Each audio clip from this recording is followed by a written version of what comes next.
As 8 coisas que Cristo realizará. Um sermão pregado no século XIX por D.L. Moody, na Inglaterra.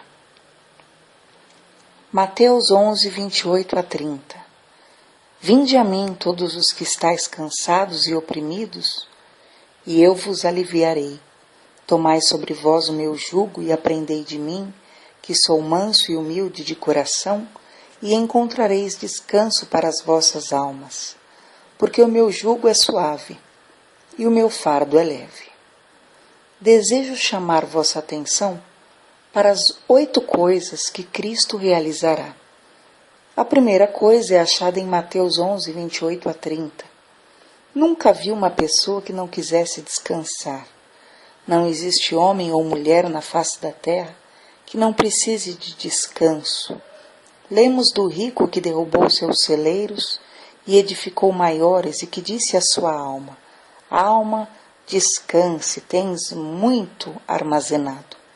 Os comerciantes se esforçam dia e noite para amontoarem dinheiro, a fim de serem capazes de descansar.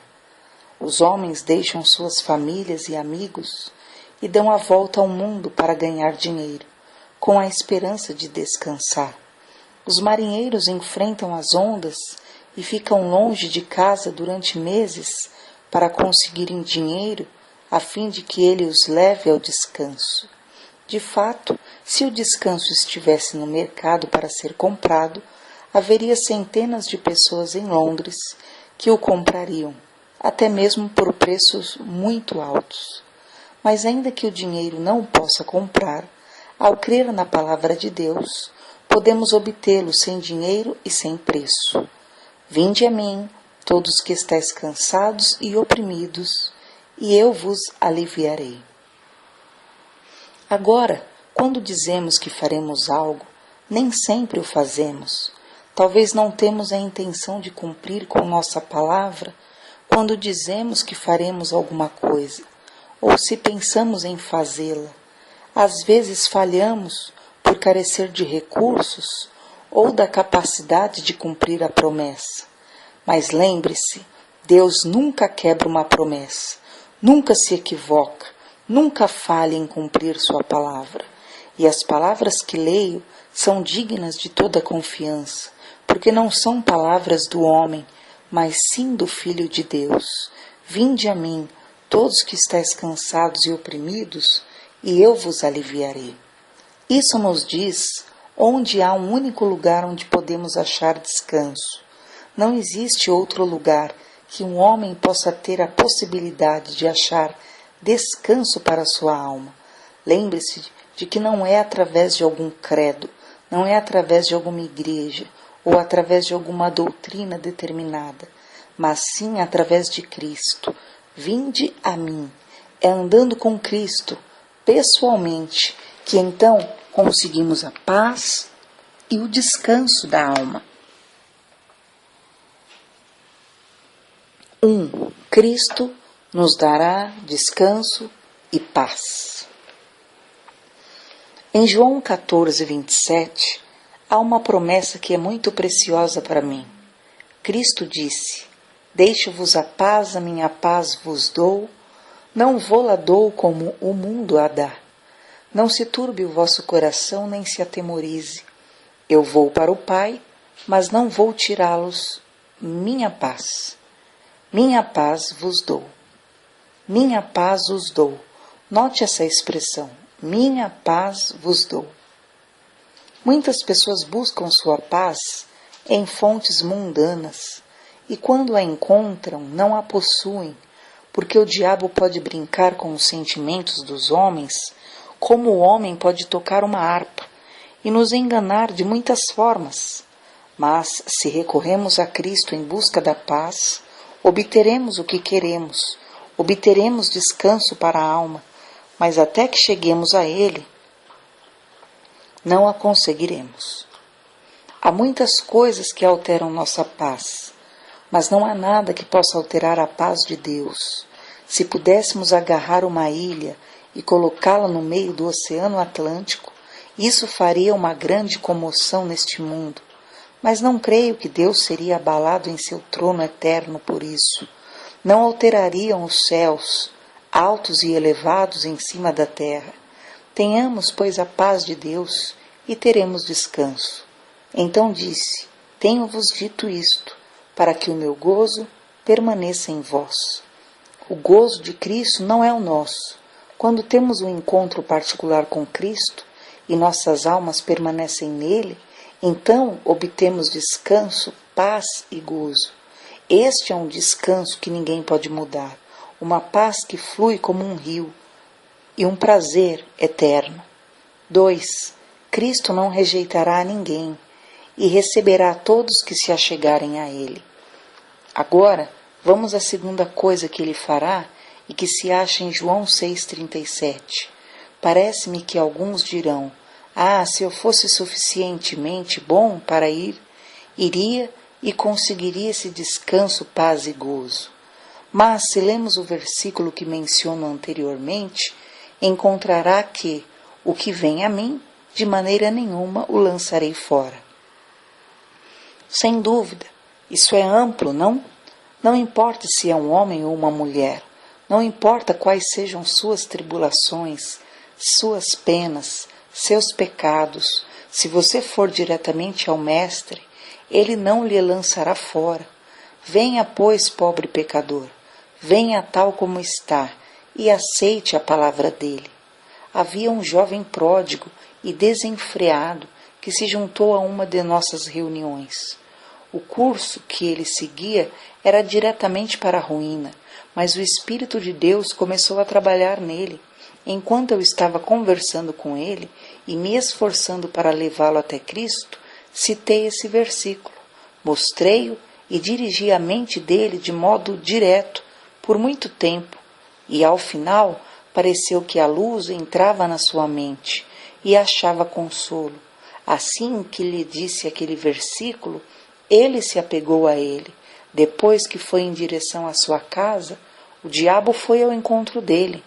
A meu ver, não creio que haja alguma pessoa que comece a se dirigir a Cristo sem que o diabo se esforce de alguma maneira em entrar em contato com essa mesma pessoa e fazê-la tropeçar.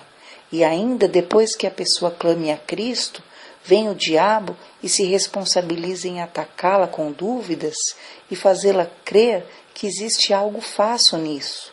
Assim, Satanás foi ao encontro desse jovem e lhe sussurrou: como você sabe que essa é uma tradução correta desse versículo? Isso o levou, durante um instante, a um ponto morto e voltou a jogar-lhe na escuridão. Mas ele lembrou-se do que eu havia dito, que havia se apegado àquele texto, e depois que Satanás pôs essa dúvida em sua cabeça, se apegou ainda mais ao versículo, mas não teve paz até as 2 horas da madrugada.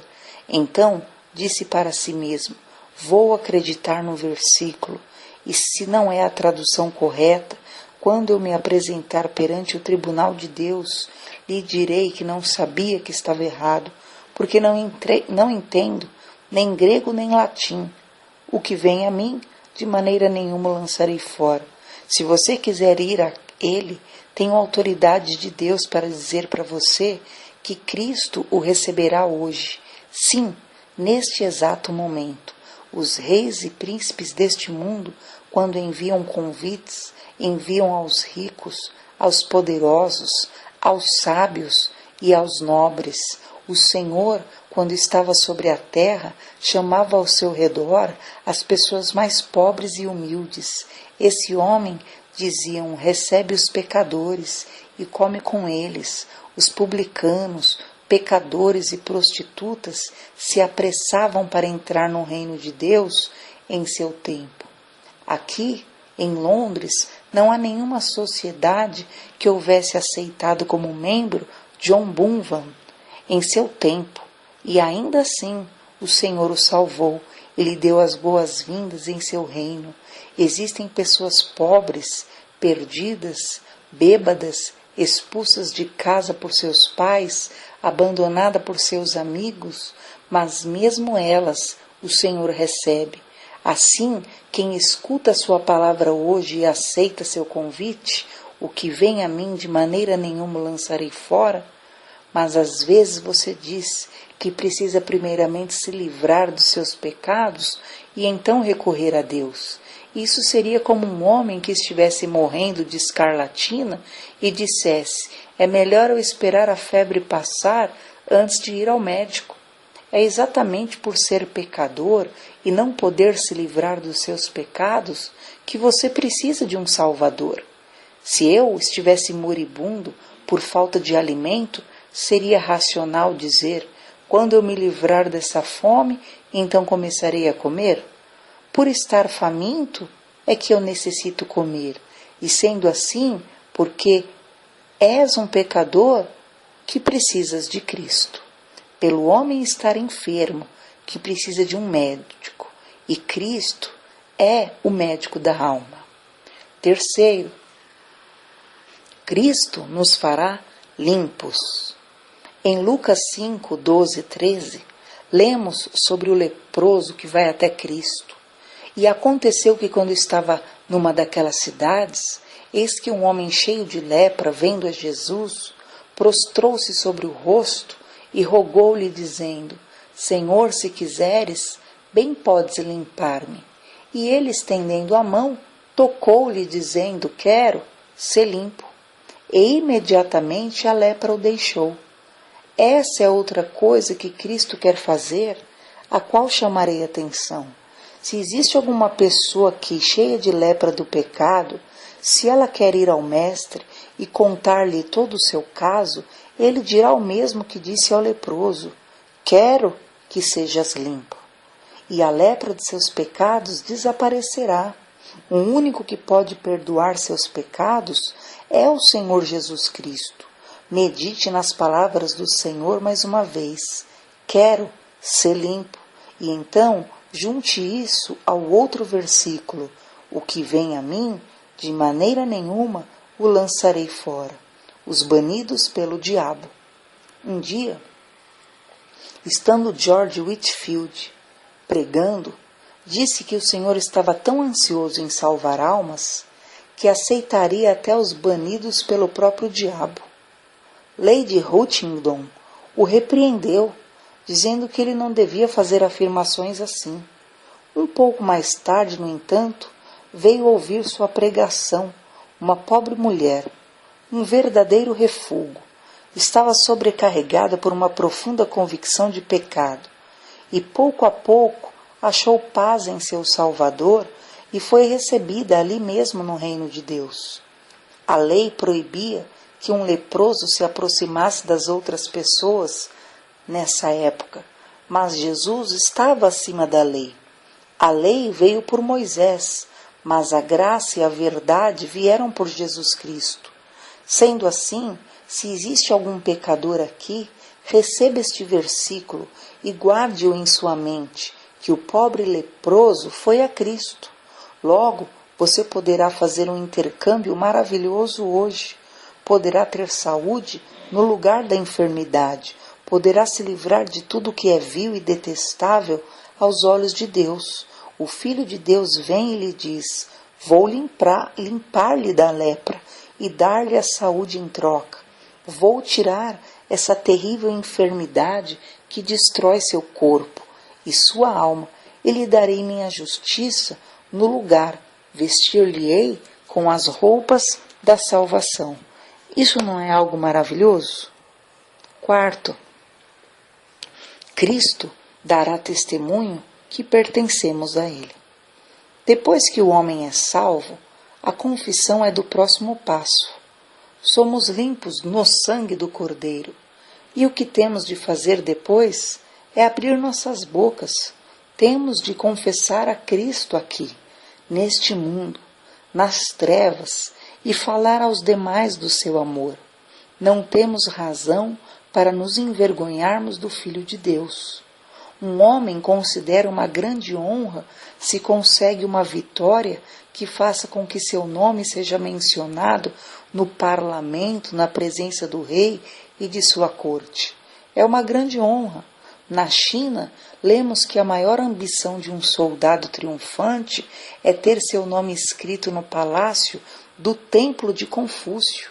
Pensemos agora em ter o nome mencionado no reino dos céus, pelo príncipe da glória, pelo Filho de Deus, porque você o confessa aqui na terra. Você confessa que pertence a ele aqui. Ele vai confessar que você é dele lá. Se desejar ser levado à luz da liberdade, tem que se dar o primeiro passo e se colocar ao lado de Cristo. Temos conhecido muitos cristãos que vão apalpando as trevas e nunca recebem a clara luz do reino, porque estão envergonhados para confessar o Filho de Deus. Não tenham vergonha, cristãos, que os seus amigos e mesmo seus inimigos saibam que vocês estão do lado de Deus. Quinto lugar, Cristo nos fará pescadores de homens. Creio que existem muitos cristãos que foram avisados para dizer: quero fazer algum trabalho para Cristo. Bom, Cristo diz: vinde após mim e eu os farei pescadores de homens. Mateus 4,19 e Marcos 1,17. Não existe cristão que não possa trazer alguém ao Salvador. Cristo disse: e eu, quando for levantado da terra, todos atrairei a mim. João 12,32. E o nosso dever é exatamente esse: levantar a Cristo e viver para Ele. Você pode pregar com a eloquência do anjo Gabriel, mas se vive como um demônio, sua pregação não servirá para nada. Não importa quão eloquente você seja e quão charmosa seja a linguagem que usa, sua pregação não servirá para nada. Não vale nada seguir a este homem ou aquele. Siga a Cristo e somente a Ele. Ele é quem diz que nos fará pescadores de homens. Duvido que Pedro tenha pescado tantos peixes em um dia como pescou homens no dia de Pentecostes. Qualquer rede romperia se tivesse de arrastar 3.000 peixes. Nosso Senhor disse: siga-me, Pedro, e eu te farei um pescador de homens. E Pedro obedeceu. E aqui, no dia de Pentecostes, podemos ver o resultado. No entanto, há uma grande razão a qual muitos falham. Muitos homens bons têm me perguntado: por que não temos resultado algum? Trabalhamos firmes, oramos muito, pregamos conscientes e não há nenhum sucesso? Eu lhe digo, é porque muitos passam todo o tempo disponível remendando suas redes. Não é estranho que não pesquem nada? Reuniões de interessados. É importante celebrar reuniões para os interessados e desse modo lançar a rede e então ver se há algum resultado. Se sempre se está remendando a rede, não pescará muitos peixes.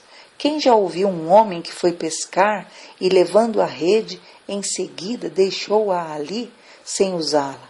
Todo mundo se riria dessa loucura. Havia um ministro em Manchester que veio um dia e me disse: queria que me dissesse por que nós e alguns ministros não temos mais resultados do que temos tido. Sugeri a ele a ideia de pegar algumas redes e completei: é necessário lançar a rede. Disse a ele que existem muitos ministros em Manchester que podem pregar muito melhor que eu, mas que não lançavam a rede. Muitas pessoas têm objeções às reuniões, aos interessados, mas eu insisti sobre a importância das mesmas. E o ministro respondeu: nunca lancei a rede. Vou tentar no próximo domingo. Ele o fez e 8 pessoas interessadas, ansiosas, foram ao seu estudo. No domingo seguinte, vieram me ver e me disseram que nunca haviam tido um domingo tão maravilhoso e abençoado em sua vida. A próxima vez que foi lançada a rede, havia 40 pessoas, e quando veio me ver novamente na casa de ópera, em que eu pregava outro dia, me disse alegre: Mudvi, tive 800 conversões o ano passado. É um grande erro começar sem lançar a rede. Portanto, amigos, se quiserem pescar homens, é necessário lançar a rede. A reunião dos interessados era um tipo de prática muito utilizada pelo evangelicalismo americano no século XIX e popularizado por Moody em muitos lugares, que consistia em reuniões pós-culto, em privado ou em conjunto para assegurar a conversão de Cristo ou a aceitação de Cristo por parte das pessoas impactadas pela pregação. E isso muitas vezes era praticada de forma exagerada e com foco em muitas conversões, sem profundidade. Então, Moody realmente adaptou e adequou da forma correta. Se somente se pescar um homem, já será algo.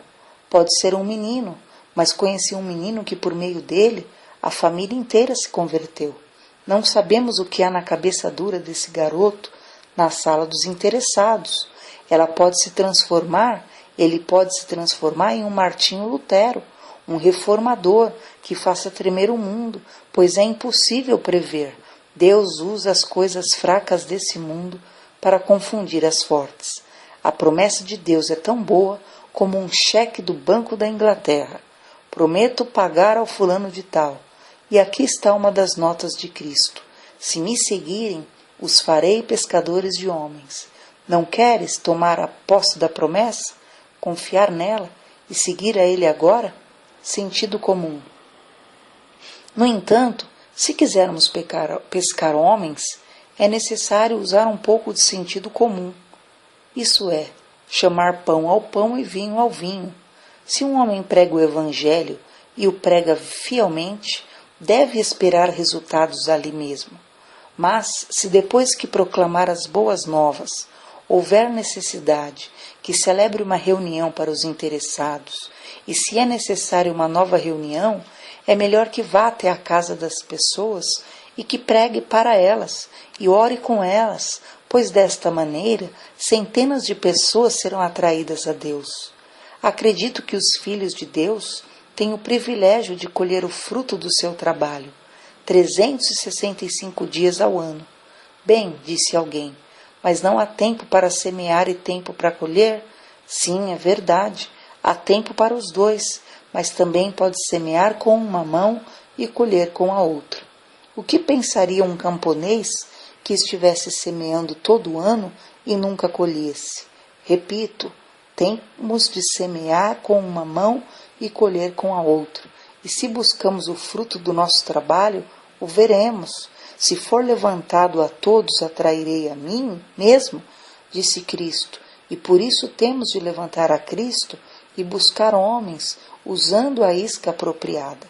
Há muitos que não fazem isto e depois se maravilham do fracasso do seu trabalho.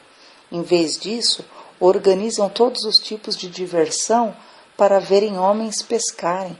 Começam a trabalhar de uma forma falsa. Vou dizer-lhe o que este mundo que perece necessita.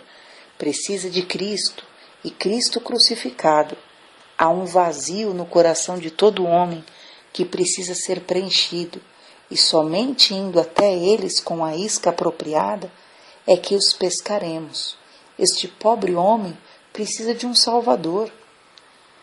E se temos sucesso na pesca de homens, é porque pregamos o Cristo crucificado, não sua vida somente, mas também sua morte. Somente sendo fiel em fazer isso, teremos sucesso. E por quê? Porque há uma promessa: vinde após mim, e eu os farei pescadores de homens.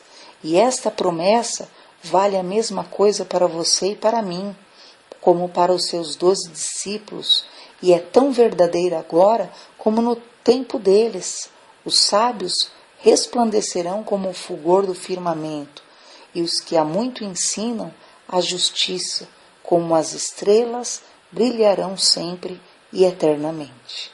Pense no grande privilégio de fazer uma alma chegar-se a Cristo. É como uma corrente que fluirá pelos séculos, mesmo quando você não estiver mais presente. Bem-aventurados os mortos que desde agora morrem no Senhor. Sim, diz o Espírito, para que descansem dos seus trabalhos, e as suas obras os seguem. Apocalipse 14, 13. Paulo e seus escritos. Pensemos agora em Paulo, lá em cima. Há uma corrente de pessoas que vai ao céu cada dia e a cada hora, que são levados a Cristo por meio dos escritos de Paulo. Paulo pôs em andamento uma corrente que vem fluindo desde 2000 anos. Imaginemos os homens que sobem ao céu e dizem: Paulo, obrigado pela carta que você escreveu aos Efésios. Achei Cristo nessa epístola. Paulo, obrigado por escrever a carta aos Coríntios. Paulo, achei Cristo nas epístolas aos Filipenses. Sou muito grato, Paulo, pela epístola de Gálatas. Achei Cristo nela. E assim me imagino junto a essas pessoas, subindo e agradecendo Paulo em todo momento pelo que fez. Quando Paulo foi posto na prisão, não cruzou os braços e ficou indolente. Não começou a escrever as epístolas que chegaram até nós ao largo das idades. Foi nesses momentos que ele escreveu, levando milhares e milhares ao conhecimento de Cristo crucificado. Sim, disse Cristo também a Paulo: te farei um pescador de homens, se vens após mim. E Paulo ainda segue pescando almas desde então. O diabo pensava que havia trabalhado com astúcia quando colocou Paulo na prisão, mas estava muito equivocado, pois deu um passo em falso, pelo menos dessa vez. Não tenho dúvidas de que Paulo deu graças a Deus a partir da prisão de Filipos, dos açoites, do encarceramento. Tenho certeza que nunca saberemos, antes de chegar ao céu, as lições que os que estavam ao redor puderam ter com esta prisão. Sexto, Cristo não nos deixará órfãos. Achamos em João 14, 18, não vos deixarei órfãos. Para mim, este é um doce pensamento, que Cristo não nos tenha deixado sozinho nesse escuro deserto aqui. Embora Ele tenha subido ao céu e já ocupou seu lugar à destra do Pai em seu trono, não nos abandonou, como diz o texto, não nos deixou órfãos. Ele não abandonou José quando o colocaram na prisão. Deus estava com ele. Quando Daniel foi jogado na cova dos leões, o Todo-Poderoso estava com ele. Estavam juntos, não podiam se separar. Então Deus também caiu na cova dos leões com Daniel. Não existe separação. Se tivermos Cristo conosco, podemos tê-lo por completo. Não pensemos no quão fracos somos. Elevemos os nossos olhos a Ele e pensemos nele como nosso irmão mais velho, que tem dado todo o poder, porque lhe foi dado todo o poder nos céus e na terra. Disse Jesus: eis que estou convosco todos os dias, até a consumação dos séculos. Mateus 28, 20. Alguns amigos e filhos podem nos deixar, e é muito triste um momento quando um membro de nossa família se vai para um país distante, por exemplo, a Austrália. Mas graças a Deus, um cristão e Cristo nunca estarão separados. Ele está conosco aqui e nós estaremos com Ele pessoalmente. Estaremos com Ele e o veremos em sua formosura logo.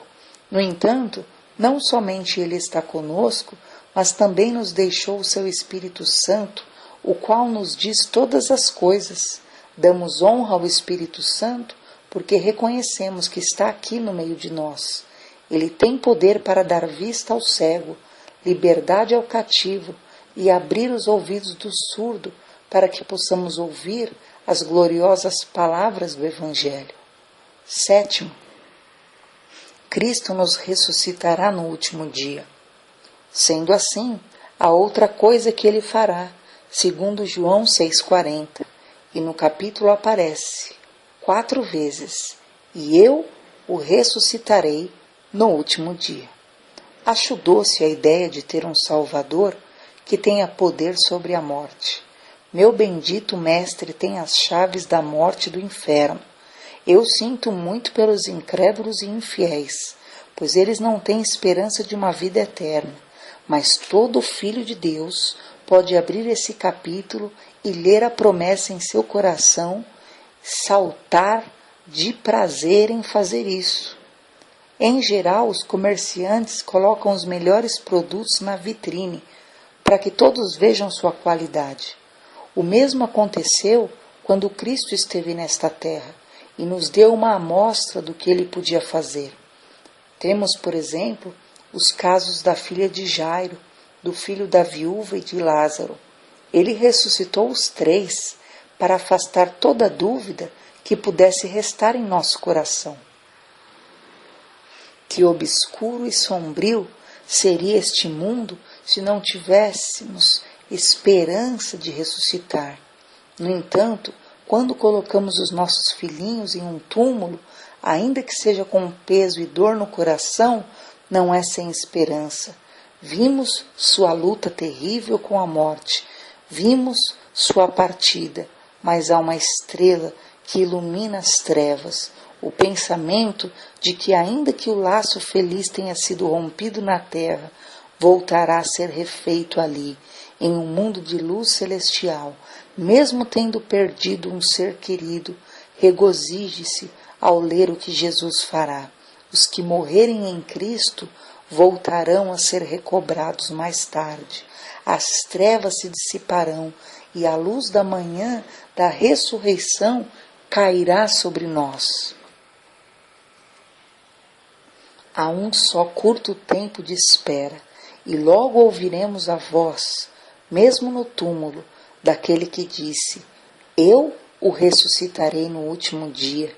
Esta é uma promessa preciosa. 8º, Cristo fará que estejamos com Ele na glória. Vejamos agora outra coisa que Ele fará em João 17:24. Pai, aqueles que me deste, quero que onde eu estiver, também eles estejam comigo. A glória futura.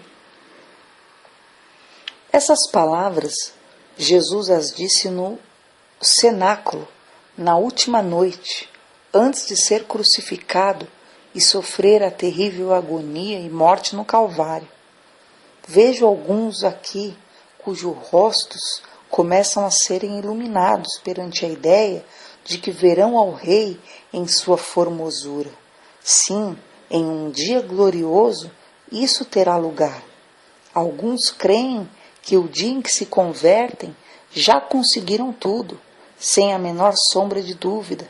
Obtemos a salvação para o nosso passado, a paz para o presente, mas teremos também a glória futura. É por isso que Paulo se regozijava.